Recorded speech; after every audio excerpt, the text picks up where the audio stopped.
Do you want to know the fastest way to unlock a city's secrets when you travel? You'd think it would be the landmarks, but actually, it's the food.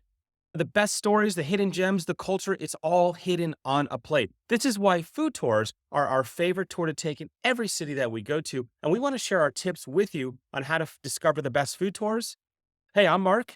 I'm Monica. We've been traveling the world full time, and we want to share with you why food tours should be number one on your list on the very next trip that you take. The great thing about a food tour is if you only have one day in a town, like maybe on a cruise, you can do a food tour and it's a great bite-sized way to get to know the town and learn about the culture.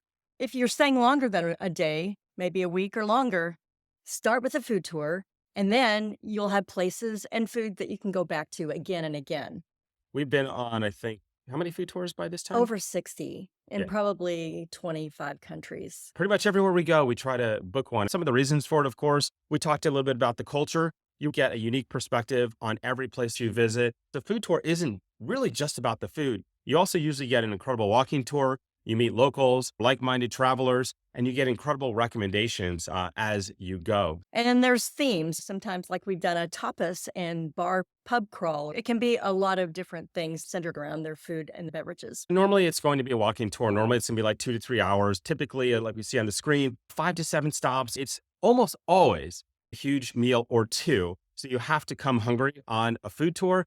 You can pick your style as well. You might be somebody who wants sit down restaurants only. Maybe you want something always paired with wine. Maybe you're into street foods. You can really find something for all of those. And actually, we've tried all of them. I suggest vary it up as much as possible. We go into a lot of places that honestly on our own, either we didn't even know exist, we wouldn't know what to order, or Mhm. maybe we'd be a little scared of that place. Even with Google, you may not have ever found it. And the food that you try that maybe you would never have ordered is great. If we're staying for several days, a week, I can't tell you how many times we've gone back to the same places because they're just that good. Usually the groups are fairly small. I'd say our average has been like 8 to 10 people, not much more than that. And typically it's people from sometimes all around the world, people with mutual interest, just discovering food, beverages, wine, beer, whatever you want during these tours and having some great conversation. We've gone to food tours where we go into a food market that we would have no idea what to pick. And our guide will pick different things. And remember, there's been hundreds of people that have gone before you on these tours. So they already know the best stands, the best food, the best picks. Mm. So all that's work's been done for you. You can just have an incredible time with the culture, the experience, the people, and the food. In addition to trying dishes, it's also an introduction to local ingredients. Asia is a great example of so many ingredients that maybe we were never familiar with. You can learn about them, try them, and then sometimes you go back and have a cooking class with them. We've done food tours in throughout Asia, Europe, the US, Canada, Mexico. So we've Mhm. done them all over the world and they're really fairly similar, but obviously completely different depending upon the local cuisine. Mhm. Now, are you guaranteed to love everything that you try in every single bite? Maybe not. A couple things I want to mention is they will customize a little bit. So if you have dietary preferences, let them know ahead of time and they can make modifications. You're never obligated to eat everything. It's really a sample, and if you can eat everything you want, but you don't have to. A part of the fun is that when you're going into small businesses, you almost never are going to go into a big chain restaurant. That's not the point of a Mhm. food tour. You're going to local mom and pops, you're going to family run businesses, you're going to businesses that have been there sometimes for 100 plus years. A lot of times in food tours, they'll purposely take you off of the typical tourist street or the typical tourist hotspots. And don't get me wrong, sometimes when you go to a city, let's say like Lisbon, you want to have those 5 or 6 things that everybody has tried, and that can be great. Go ahead and hit that, but they'll take you to the better places. They'll Mhm. take you to the places that are just not overpriced and not that great. Monica mentioned earlier, there's different types of food tours. Walking around and hitting places is very common. A lot of cities have big markets. So in Asia, you'd have more of the vegetable fruit markets, but also, for instance, Spain or other places have the big food halls are also very common on food tours, and it's easy to go to different places. Sometimes you'll go to a wine stand or an olive oil stand and try different olives or olive oils. It's a great way to explore those ingredients. Cooking classes is another one, and we've done some really amazing cooking classes in Japan and in Italy and a few other places. Theme tours focus on certain ingredients like wine or chocolate or cheese. Cooking classes is one of the big surprises. They know how to combine all the flavors. You just can't go wrong. We did several in Thailand. You learn so Mhm. much every single time now that we have Thai food. We understand it so much better than we did before. We had a great one in Italy. I just didn't know sometimes what went into the foods. And so it makes every other meal that we have in those areas actually that much better. Don't forget too, you're focusing on food and not landmarks. One of the cool things about a food tour is you actually also get a walking cultural tour. You can't eat the entire time for 3 hours, right? There was one tour we did that we'll share with you later that we actually did. But most of the time you do take a break, you do walk from point to point. Everybody can do it. It's not like you're gonna be walking miles for your next bite, but it is nice. They'll tell you about the local customs, make other recommendations, tell you places you should go back to. How should you get this ticket for this museum, this Mm. landmark? You can ask questions. There's a lot more than just the food. Typically, okay. At the end of a food tour, you will often get a list from your guide of recommendations around town. So you will have that list and other places to go during your stay. And we mentioned the market tours. Just some pictures in the market tours that we've been on. Always a lot of fun. Just a Mhm. picture of us as restaurateurs making fine pasta here in Italy. We did 4 different courses. We Mhm. went with a group of friends. It's a fantastic, memorable time. We talk about it all the time. We bring a lot of friends on trips with us. It's always the one thing that they talk about at the end are these tours, these classes. It's sometimes the most memorable thing Yeah. that you can do. A few solo people were in our tour. So if you're traveling solo, tours and food tours are great activities to meet other people. If you're a couple, they're great. But if you have a group, they're really fun. Highly recommend. Yeah, and even families. We have gone Mhm. with my daughter and friends. We've gone with family with kids, and it's worked out great. Let us give you some tips on how to find the best tours out there, how to save some money, how to book these. Number one, you got to really focus on reviews. The favorite places that I like to find reviews when I'm starting to look for food tours tends to be Viator, which is related to TripAdvisor, so you'll see the same reviews. Certainly, Google reviews is a great place to look. Airbnb experiences, not Airbnb, the rentals for the apartments. They have an Airbnb experiences on their website, one tab over. And there's also typically a lot of reviews there. Mm. Reviews is really key. Pay attention to those. Make sure they don't look fake, and you almost can't go wrong. The ratings for food tours should almost always be towards the 5-star variety. People tend to love them. If you see a food tour that's 4.1 out of 5, it's probably not very good. Almost always 4.5 up to 5 is what you want to be looking for when it comes to Mhm. reviews. Then, of course, it's a matter of deciding what kind of experience you're looking for. Are you somebody who wants street food? There are some amazing food tour companies that focus on street food. That's very different than like here on the screen, sitting down and collecting like we did Paris. in Paris, like charcuterie, and we collected things from store to store, market to market, wine, all this sort of stuff. And then we went to dine and the table was all laid out. That's different, right, than street food. So you got to decide what sort of experience that you want to have. Do you want to have wine and beer, or do you not Mhm. care about that? That's going to come into your decision. And obviously, where you are sometimes will drive what type of tour you will do.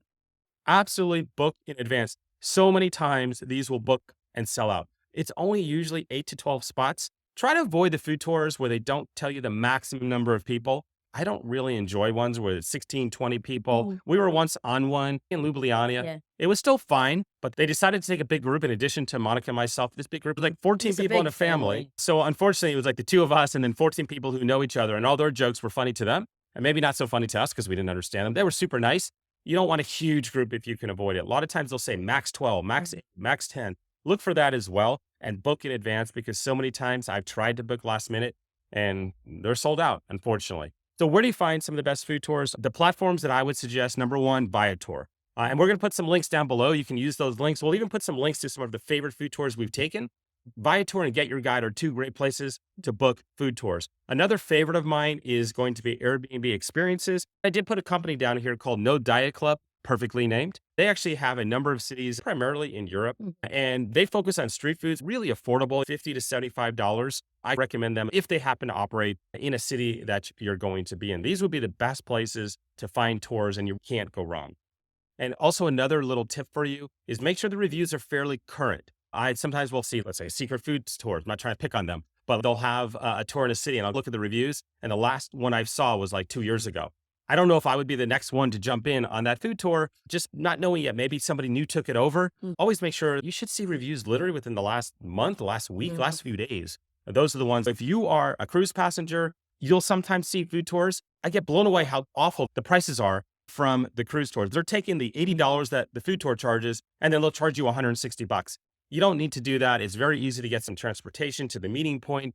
So that would be my recommendation. Definitely book it, but I would book it privately. I don't know if we've ever booked one directly through the cruise just because the pricing doesn't make sense. Usually price range $50 to $125 tends to be it. Some of the most popular food tour destinations. Bangkok is a big one. We've done a few tours in Bangkok and also Chiang Mai around Thailand.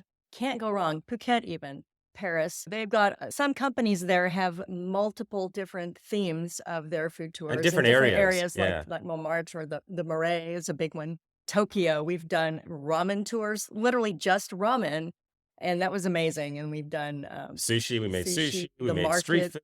We made, Skiji yeah. Market or Yeah. whatever. Yeah. New Orleans, Creole food, Cajun food, of course. And then San Sebastian, Spain, also an epicenter of food there in Spain. Place that we want to get to in the next year. We haven't been there, but I can guarantee you when we go, we'll be doing multiple food tours there. There's all kinds of emerging food tour destinations. We've done some of these. We've done food tours in Osaka, Ljubljana, Mhm. Tbilisi. Cape Town, I think we did do a food Mhm. tour. Mhm. Medellin, we haven't been to yet, but what are we going to do when we get to Medellin, hopefully over the next 12 months? For Food tour, sure.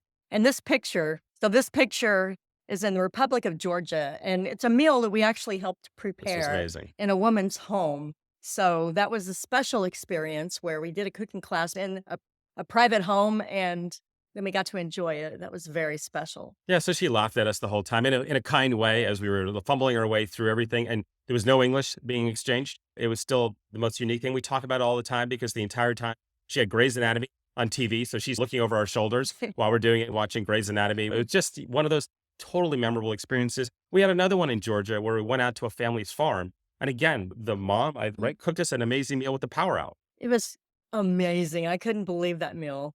Yeah. So these are some of the best memories for sure. Now, if you want other secrets like this, other ways to save a ton in your travel, I've got a link on the screen. It's absolutely free. Download our guide that we put together. We can save you a lot of money on your next trip, your next adventures. Even if it's not a food tour, there's all kinds of great tips and advice in here. Subscribe to the channel. It'll help us out quite a bit. All right, so I covered how to choose the right food tour, some really good tips. Keep the group size small. Look for current reviews. Go for what you want, what you're interested in. But realize you'll be discovering some things that are brand new. You almost can't go wrong as long as you follow this basic criteria on group size and on reviews and book it through some of the platforms that we mentioned. I think virtually every time the guides have been amazing and will do whatever they can to make sure that you're happy and you will never leave hungry. If you leave a food tour hungry, you did it wrong or that food tour doesn't deserve 5 stars. And the other thing is to keep an open mind, especially in a more exotic location. We tried durian in Malaysia, and we knew it was not going to be our next favorite food, but you still have to try. You want to try it because it's so popular locally. Monica is much more willing to try everything. I'm a touch more hesitant, but I'll give it a shot at least. Most of the time, it is not like an episode of Fear Factor. They're not trying to feed you things that are going to shock you. You're in different cultures. Sometimes it might not be something that you eat every day back in your home. Cost, like I mentioned, pretty reasonable, $50 to $100. I would say 9 times out of 10, that's been the range. Really don't have to spend much more than that. Maybe sometimes a cooking class is a bit more expensive, but in some places, it's really affordable. All-time favorites, we've had so many over the years. I've got a few on the screen. We did a tour in Budapest that was called Fat Boy Tours Fat in Boy Food Budapest. Tour. It was like an entire food tour where we were stuffed beyond belief. And then we sat down for a 3-course meal for lunch. So it lived up to its billing. In Istanbul, we did I think it was like a 7-hour food tour. Now, to be fair, it was on 2 continents. We did have a couple of ferry rides, but that was one of our all-time favorites. Highly recommend. Portugal, we've done many times, and you can do it many different ways, different cities, different locations, different cuisines. Do it on Tuk Tuk, whatever the case may be, you can do it. I love street food tours. They're a lot of fun and they're safe. So it's not like you're going to walking into anything you shouldn't be eating. That's sometimes my favorite and really the most affordable. So our advice would be next city you go to, next shore excursion. If you haven't done one before, book a food tour, give it a shot. Everybody we talk to, it's their first food tour. And at the end of it, they're like, why haven't I been doing this? Do me a favor in the comments down below.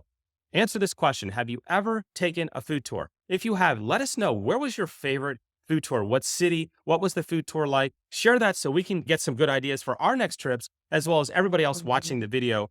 We can get some good advice from you on places that we should be having your food tour. Give us the best bite that you've ever had on a food tour. I would love to see that. All right. So with that, we hope to see you out there on a food tour. See you out there.